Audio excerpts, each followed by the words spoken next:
My name's Dave DeBow, founder of MoneyPartnerFormula.com, and this show is built for everyday real estate investors who are actively doing deals and looking to scale using other people's money. So if you're an active real estate investor and you want to get featured on this show to talk about your own real estate and capital raising experiences, then just go to daveinterviewsyou.com. Now let's get rolling with this episode, and remember to subscribe for daily interview content. Hey folks, welcome back to the show, and let me ask you a question. Have you ever felt like you've kind of lost your spark or you've lost your passion for what you're doing in real estate investing?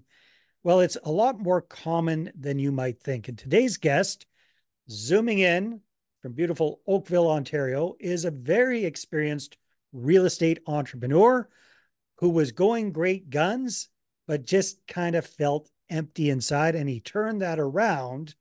And these days, he is much more fulfilled with what he's doing, and he helps other real estate investors to do the same thing. So our special guest today is Mr. Oliver Manalese.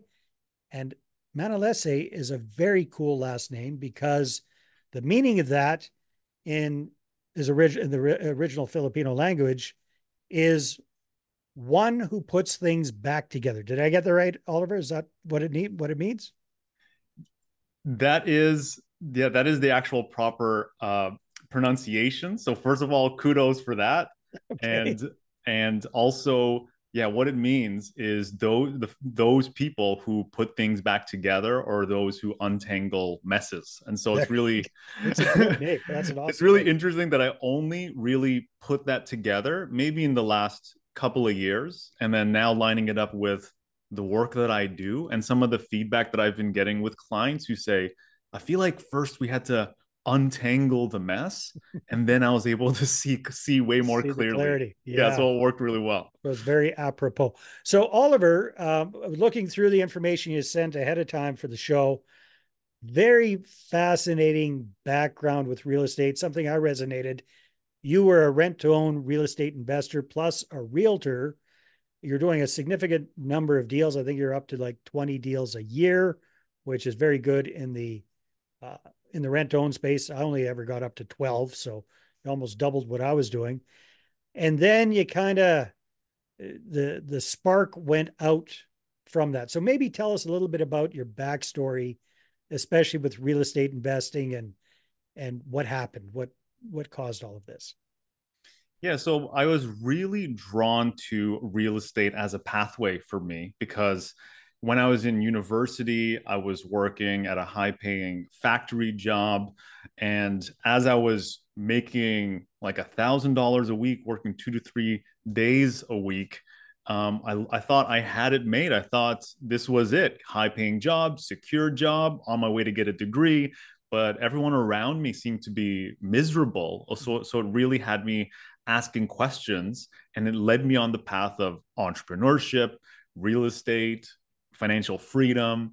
And it really got me going, got me so excited that I invested so much more time, energy, and money in that education and networking and growing my experiences around that. But by the time I was 23, I started my first business, which was the rent to own business that you had mentioned. Yeah. And the thing that really blew me away was this opportunity to create win-win scenarios with people who were who were just shy of being able to qualify for a mortgage. We were able to create an opportunity for our investors that we partnered with to make that possible for them. Within 1 to 3 years, these tenants could become homeowners. And it was this idea of creating something from nothing, or just having an idea in my head, where the principle that I was taught was if it's a good deal and the numbers make sense, you will find the investors.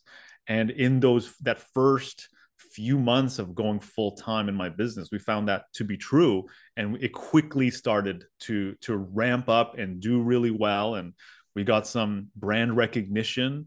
And mind you, this was back in 2009. And so as things were starting to move forward and we were starting to do well, we even accumulated a small portfolio with joint venture partners. We started to get some attention on us. And as you said, I was a realtor, so I was facilitating a lot of these deals. But I think some of that attention, bit me in the butt, so to speak, Yeah. because Well, I let's just put a pause there because I want to unwrap a little bit of this, if you don't mind, Oliver, and then we'll get into the not so fun part of that trajectory. So, first of all, when it came to the rent own business, would it be fair to say that you were primarily doing tenant first rent own deals where you'd find a tenant buyer, then find them a house, bring the investor on board to buy the house for them, lease option it to them for 2 to 3 years, help them clean up their credit, then purchase the house? Is that what you're doing, or were you starting with a house and then finding the tenant after the fact? yeah, I've always been trying to find what is the simplest, what is the most efficient path. And it seemed to me the tenant first model was the most effective for the rent to own programs that we were creating. And Yeah. then also one of the things, it was a breakthrough back then for us. We thought it was such a smart idea because we were putting ads up trying to get all these potential tenant buyers, and it was getting really cumbersome to do all of the, to analyze them and do all the numbers Yeah. and underwriting and things like that. But we asked ourselves, who's already speaking to the people we need to speak to? And so we actually connected with referral partners in the form of mortgage agents. They're Ah, constantly declining people who are maybe 1 to 3 years shy from a mortgage. And so we partnered up with them and they started pointing deals to us, which actually relieved so much of the pressure, and it removed like a whole unnecessary process for us, and oh, really helped streamline things when it comes to the work and that the we were doing. quality of people you're getting is so much higher. Man, I wish I had a clued into that when I was doing you're so much smarter than I was, man. I was doing all that lead generation, sifting, sorting, filtering, going through 100 leads to get one that actually kind of fit the parameters. So much smarter going to the source. That's a God, needle in a haystack, that model. oh no, it was painful. It was painful. I built up, I was doing it around the same time. I got into it around 2010, built, and I live in a small town. So, I mean, Kamloops, I built up a database of over 7,000 people who opted in to find out more about our real estate deals and rent own program. But finding that needle, it was a finding a needle in a haystack. So hats off to you, my friend, for being smart about that, cluing into that early. Now, the other thing I want to unpack is, okay, so you streamlined the lead gen, smart. When and why did you decide to add in being a realtor to that? Were you already a realtor and then started doing this? Or did you become a realtor after you started the rent home business? It happened concurrently. So my business partner and I, we officially launched the rent to own business just as I was completing all of my training and getting my license as a real estate Ah, agent. And so I had only got the license so that I could facilitate those deals. There was no um, vision in my mind of being a traditional realtor. Hey, let right. me sell your house. Hey, would you like to buy your first Well, it's house? it's just so smart too, because then you got the inside scoop on the properties via the MLS or pocket deals, or you've got that inside scoop. And you can optimize your profitability because you're not only setting up the rent own deal and perhaps managing that, but you're earning the commission buying and selling the property initially and at the end of the deal. So that's really, really smart. And it got to a point where it was fairly leveraged, where Yeah. we had showing realtors where I would partner some of the commission with them because they're out of town. Yeah. And so it creates revenue for them. And then on the other side, the one of the biggest things that we had to juggle was we're marketing to so many different audiences: realtors, mortgage agents, tenant buyers, and investors. And so it was a lot of work. So we had to try to be as simple as we could. And so on the investor Compartmentalize things, side, right? Different yeah, messages, different people. Got it. the Yeah. investor side, it clicked in. What if we tried? We would do one deal, one investor, one deal, one investor. Yeah. And then I said, are there bigger investors out there? And it turns out there were. Mm. As soon as we started to put the feelers out and working on who's going to buy the next 3, 4, 5 deals from us, rather than like just one-off deals, so that we could actually have relationships established where each transaction gets smoother and cleaner and faster Yeah. and more enjoyable. Like, so we love to celebrate with them. So that was kind of our thinking. Very smart. So who did you kind of dial in on as these multiple deal investors, these bigger pocketed people? Yeah, it seemed like the people who were able to acquire more of the deals, they were business owners, Hmm. and so that was a So really interesting. basically accredited investor type folks, I would imagine. High net Yeah, worth, high income people. yeah, high net worth, high income, and you don't necessarily know that they're buying real estate as investors. But they own chiropractic offices, they Yeah. own trucking companies, they have chains of small bakeries, restaurants, and things like this. So they have businesses that are generating cash flow, Mm-hmm. and they're putting their money aside, and they need to find a way to park it. And some of them were interested in the approach that we were taking, Yeah. and the fact that they can be in and out within a few years and make a generous return. And so those seem to And be. not have to deal with tenants and toilets either. As I would imagine you manage that side of things for them. Is that correct? There were a handful of investors that we partnered in, and we did manage it, but we did so much work establishing trust in these tenant buyers that it was fairly minimal in terms Yeah. of the, Plus, the, you're the amount getting the of ones that are work. this close to qualifying already. There's not much babysitting that needs to happen. Connect them with your mortgage broker and make sure they're following a plan to get qualified at the end. Now, would you also be the listing agent at the end of the deal to sell the property? Now, at that point, I You're was out. long, yeah, I was Got long it. gone. Got it. Okay, interesting. Well, so far, this is sounding like a very happy story, a very profitable business, a very streamlined business, a very smart way of doing rent own, way smarter than what I was doing. But it wasn't all sunshine and flowers. What ended up happening that kind of soured you or turned you off on this or made you reevaluate things? So we're from Canada, and I don't know about you, but I'm not a fan of brown envelopes in the mail. Hardly ever good So news. Yeah. I got a big brown envelope that was this thick, and it was from my broker of record or manager, and it was filled with 9 different complaints against me as a realtor. And it actually had screenshots of my website highlighting things that I've said on like local television appearances.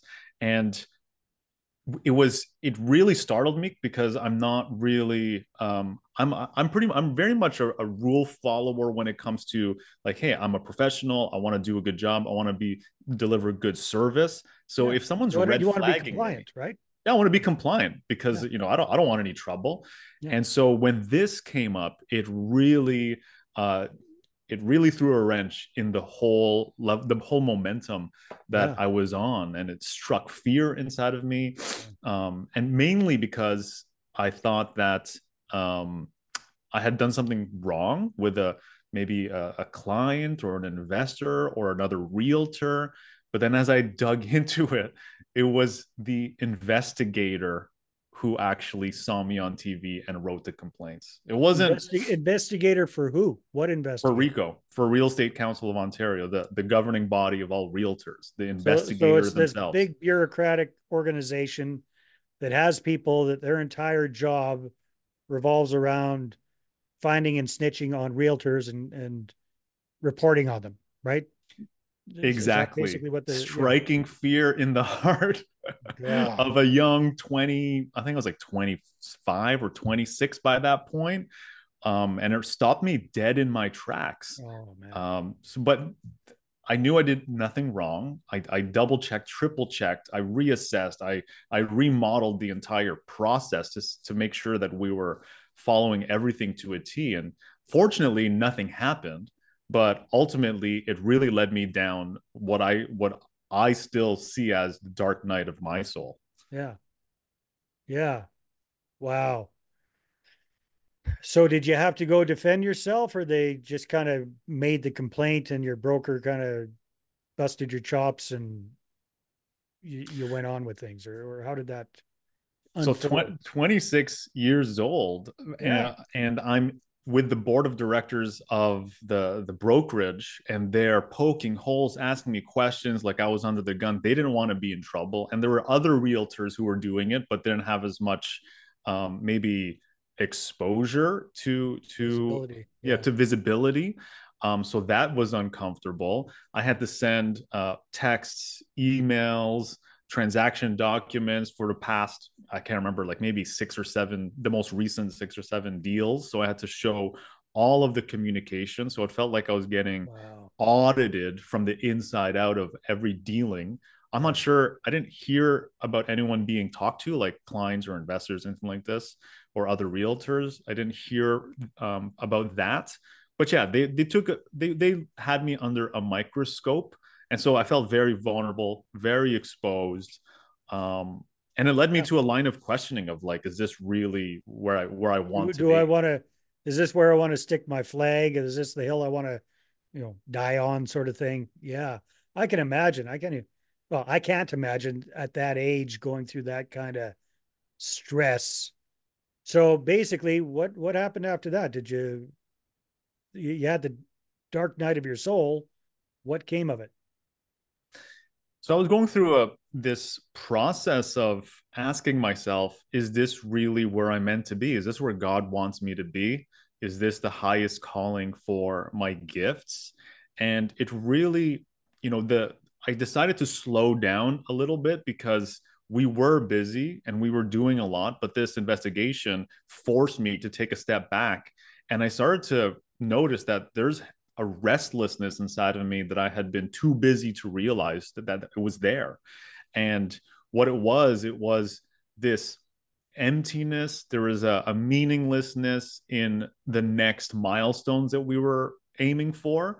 It was let's do bigger deals, bigger investors, and that was part of the plan that I had, hatched since 18 years old. So and I don't see anything wrong with having those types of aspirations. I help people with those types of aspirations, but it started to feel like in some ways it was not aligned with who I am, and it didn't. And in some ways, it perhaps even betrayed aspects of what mattered to me. Maybe in the way that I was operating as a young entrepreneur at that time. So Mm-hmm. it had me to this point where I realized journaling, and I'm very big into self awareness and having these dialogues with ourselves, especially with pen and paper. And one day, I just stream of consciousness writing, and I said, wow, maybe I just don't give a for this Bleep. business anymore. Yeah. Yeah. Yeah. Yeah. Yeah. And so that was like a whole, like a lightness. It was almost like, wow, I was for the first time in a very long time honest and real with myself. Like, Okay. So you had the epiphany. This isn't for me. How did you figure out what was for you? Like how did you figure out what was going to fill that void?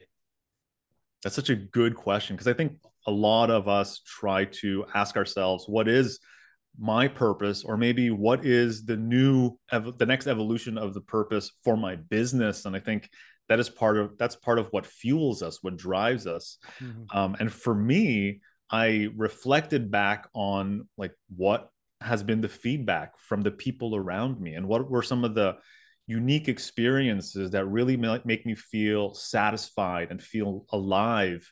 And I remember, and it brought me back to this one instance where I felt so confident in my rent to own business model. I just threw it on Facebook. I said, if anybody wants to quit their 9 to 5 and learn how to do the rent to own business, and from me, I want to coach you and help you completely, completely from like whatever experiences I can offer.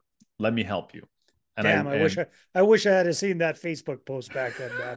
I would have signed up. I was struggling along with the rent to own. Just that tidbit about dialing in on the mortgage brokers is brilliant. So anyhow, yeah. So you put your sign up as a real estate coach initially, Yeah, this correct? was like a year before, and I didn't think of it as mentorship or coaching. I just thought it was like giving back in some ways because I had mentors, I had people helping me, and one person, same age as me, he worked at a high-paying banking job, already investing in real estate, but felt stuck in the rat race, Yeah. and he'd been trying to get his rent-to-own business going with no luck for maybe about a year. And Mm, so we had a really good rapport already. We were part of the same groups and same yeah. circles. We met 4 times before he did his first deal. Not We had bad.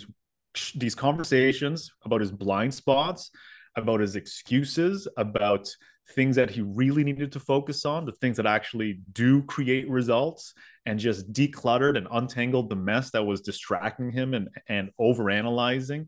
And he did his first deal within 4 weeks, and then he did Nice. another one, and he did another one, and he part of it was we get a percentage of ownership on those deals. But it was just such a satisfying experience. And I remember after that first deal, I asked him, "Where do you want to be a year from now?" And he said, "Quit my job." Mhm. And so within that year, he actually did quit his job, and to this day, he has never looked back since, and that's many years ago. And now he's a So, successful mortgage so did professional. your coaching kind of evolve from there, or have you stuck with the how to do rent own deals type coaching primarily since then, or is it more um, how to find your true passion or reconnect with your passion, or what are you doing these days with that, Oliver? Yeah, thanks for asking that. Most of the clients that I work with are real estate as entrepreneurs, as investors, similar path as mine. But typically, what I have found is when they are attracted to working with me, it's because they find themselves spiritually bankrupt. Mm. They're starting to do well on paper. It looks good on the outside, but they feel dead inside and they don't know why. And so part of the work that I do is to help them move forward to a place where they are the clearest, calmest, most confident version of themselves. Really, the thing that I'm the most passionate about is when clients are achieving a sense of peaceful prosperity, Mm. where I love they that. have a sense in their inner life has meaning and fulfillment, and they have time, quality time with their spouse, with their kids. They're asking the deeper questions of life. They're having fun, as well as that is actually fueling them when it comes to the work that they do in their business. Um, some clients are able to increase their revenue by 2.6x. Some of them have decreased their work weeks by 80%, which is it's amazing to see those things where it's like they come and they tell me like I started this to be free and this is the least free I've ever been, Oliver. Oh, I'm thinking back to my rent own days, how much time I spent filtering through completely unqualified tenant buyer leads. Yeah, that wasted a lot of time, that's for sure. Very cool. So, do you find like in your case, it was a radical shift? It was like, okay, I'm get I'm getting out of this business and starting something brand new.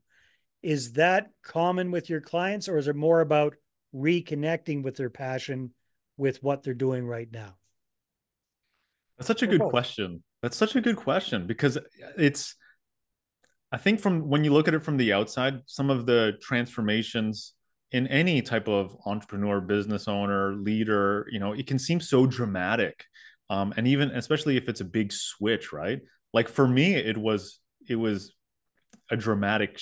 So like I feel that my inner purpose is help people transform the quality of their life.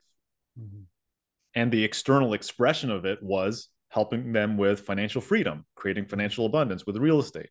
And it just changed, the vehicle changed to helping them unlock their potential as individuals, as their most important, most valuable asset, which is them.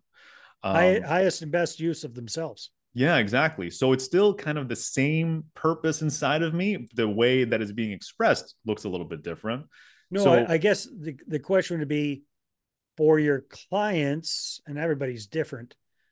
are they, when they're working with you, are they discovering like you did that real estate's really not for them and they'd be better suited doing something else? Or is it a lot of times just kind of uncluttering things, like you said, unraveling, untangling things, and focusing on what they're currently doing and making that better? What, if you could kind of generalize, where did most people fall? I would say somewhere in the middle, because it's Interesting. it's ultimately, for all the clients that I work with, the beginning is untangling the mess, Mm-hmm. bringing the nervous system down, giving them some perspective, because I believe that we already know what we want and who we want to become and where we want to be headed, and all these things kind of get in the way. And once it's out of the way, we can see a lot clearly. So really, it's, I love Naval Ravikant. He says the true measure of intelligence is, are you getting what you want out of life? Mm-hmm. And so ultimately, it's helping clients get what they want out of life, to own what it is that they want.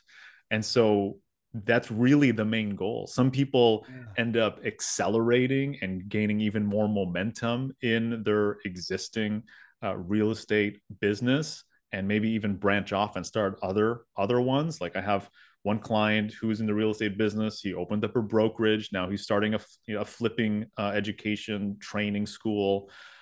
So sometimes people open up the, Yeah. what they are actually doing, and some people, they redesign, because it's almost like we look at the results that our business is giving us, and if we don't like those results, it's because of the way that we've designed that business. Mm. And so if you revisit how you have designed the business, you might be able to produce a different result, create more freedom, to have more flexibility, to have more choices.